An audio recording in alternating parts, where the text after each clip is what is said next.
सवाल ये नहीं है कि बस्तियां किसने जलाई, सवाल यही है कि पागल के हाथ में माचिस किसने दी. This is a question that India needs to answer. As the vilest writer has his readers, so the greatest liar has his believers. And it often happens that if a lie be believed for only 1 hour, it has done its work. Falsehood flies and truth comes limping after it. This government has us believe every February that this country's economy is going great guns. We are the fastest growing, most efficient global player. Everyone is getting employment. We're getting gas cylinders. We're getting electricity. We're getting pakka houses. This falsehood flies for about 8 to 10 months, and then the truth comes limping after it. And now we are in December, and the government says it needs another 3.26 lakh crores of additional funds over and above the budget estimate. The government and the ruling party coined the term pappu. You use it to denigrate, to signify extreme incompetence. Let me use the next few minutes to point out what the data, the statistics tell us as to who the actual pappu really is. NSO numbers were out yesterday. Industrial output has shrunk by 4% in October to a 26-month low. The manufacturing sector contracted 5.6%. Manufacturing is still the biggest generator of jobs. 17 of the industry sectors that make up the index of industrial production have recorded negative growth rates. Forex reserves have fallen by $72 billion in under a year.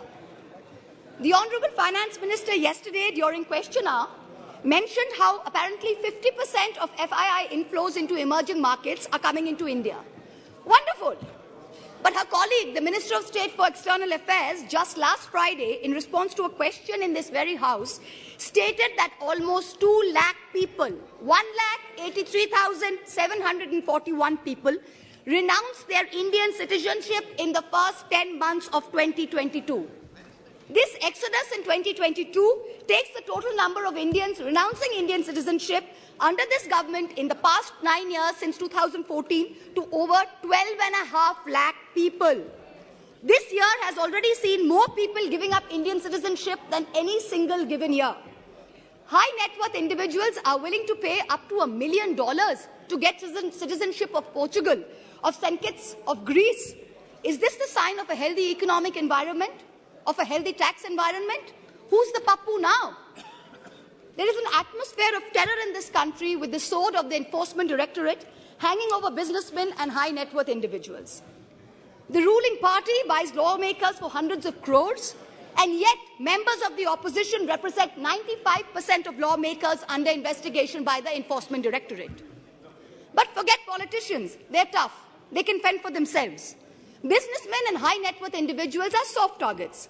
In the monsoon session, in response to a query from my honourable colleague from the JDU, Mr. Rajiv Ranjan Singh, the Finance Ministry informed this House that in the past 17 years, the ED has opened 5,422 investigations under the PMLA, but has convicted only 23 people. That is a conviction rate of a pathetic 0.5%. Since 2011, the ED has launched 1,600 investigations, 1,800 raids, and convicted only 10 people. In the supplementary demand for grants, I see that the government is asking for an additional 2,900 crores to buy land and ready-built accommodation, office accommodation for the Enforcement Directorate. The taxpayers, you and I, are paying for the ED's operations, for their prosecutions, for their investigations, for their foreign junkets. So do Parliament and public representatives have no right to ask this na khaunga, na khane dunga sarkar, who's presiding over the ED, why there is such a pathetic conviction rate of 0.5%? Is the ED's job only to harass people, or is it to actually track down and catch the perpetrators of financial crimes? What is this level of incompetence? Who's the pappu now? Members of the ruling party continue to spread falsehoods about the benefits of demonetization ad nauseum, with no regard to the actual data.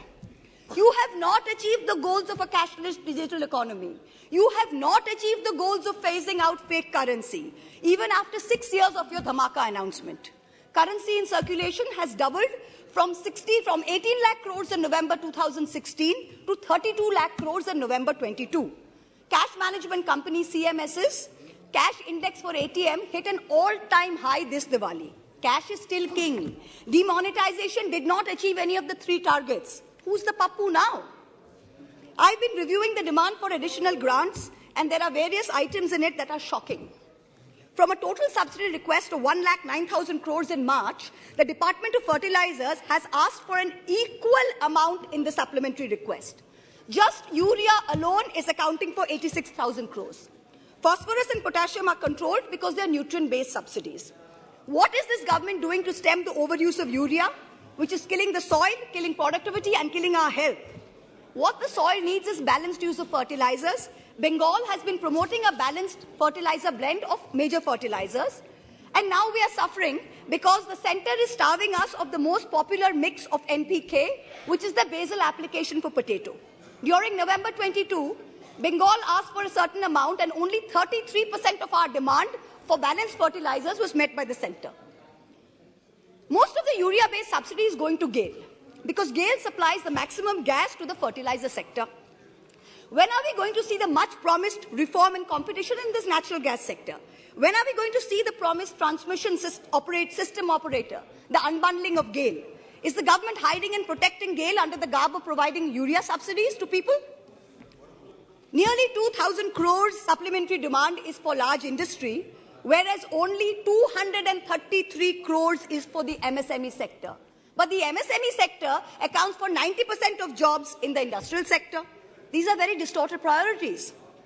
About 45,000 crores demand is for Manrega and other rural employment schemes. This is far too little, far too late. The rural sector accounts for nearly 2/3 of employment in this country. Field reports suggest that only a very small fraction of rural households are getting Manrega jobs. That too not more than 30 to 40 days instead of the assured 100 days. That too, there's a 3 to 4 week lag in wage payment simply because there is inadequate allocation of funds. There is also no supplementary demand for subsidized food delivery under PDS. There's an overall anti-poor bias in the supplementary demand for grants. BSNL is being provided, this is very interesting, BSNL is being provided a viability gap funding of 18,000 crores for rural wireline operations. Prima facie, I don't have a problem with this. But if the government of India wants to keep giving BSNL viability gap funding, it is also giving it free spectrum worth 30,000 crores.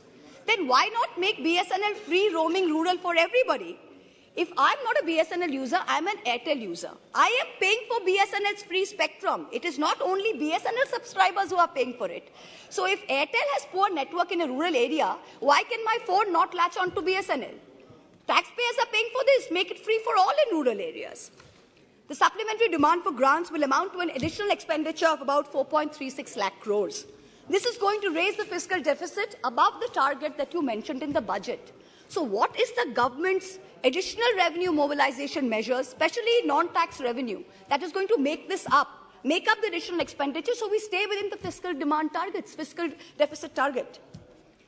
The Honorable Finance Minister yesterday stood in this House and she likened us, the opposition, to Videsh ka dushman. And she said, we have Jalan ka bhavna at India's growth. I stand here today to tell the Honourable Minister, wherever she may be, to tell this government, to tell this ruling party, that all of us here have given up our lives, our youth, our jibon, our jobon, as it were, to dedicate ourselves to the service of this great land, to the service of its people. We represent the farthest corners of this country, from Karimpur to Kutch, from Katgodam to Kasargod. It is our inalienable right to ask the questions of this government. It is our right to question your incompetence. And it is this government's Raj Dharma that should make the treasury benches sit down, listen to our voices, and not react like the proverbial Khisyani Billi. It requires enormous courage and tenacity to simply stand up here and speak the truth, and we are doing it. In contrast, the ruling party is moving from one incendiary issue to another, from the division of Bengal into North and South, to the Citizenship Amendment Bill, to releasing convicted lifetime murderers and rapists just before an election, to openly trying to challenge the judiciary into submission. You somehow keep hoping that you will scare India into submission and you will keep winning power term after term. But it's not working. You just went to election in 3 states. With all your might, with all your resources, you won in only one. The president of the ruling party could not hold on to his own home state. Who's the pappu now? A certain honorable MP from the treasury benches, who's given to trespassing in high security zones, who goads us all with equal measure of falsehood and fake bravado, yesterday took cheap pot shots at my state, the state of Bengal, with false claims of diversion of Manrega funds. To him I say this, sir, don't push your luck. I went to Mount Holyoke College. I worship Ma Kali. And I've been elected twice from a border constituency.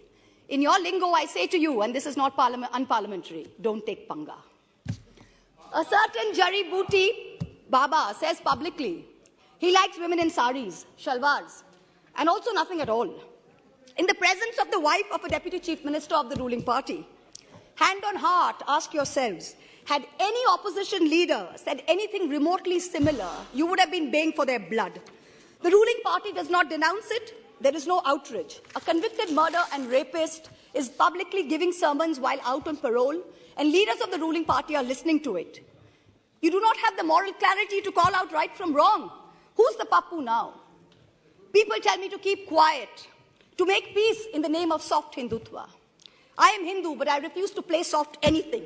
What this country needs is an elected government which plays hard morality, hard legality, and hard economics. No soft anything.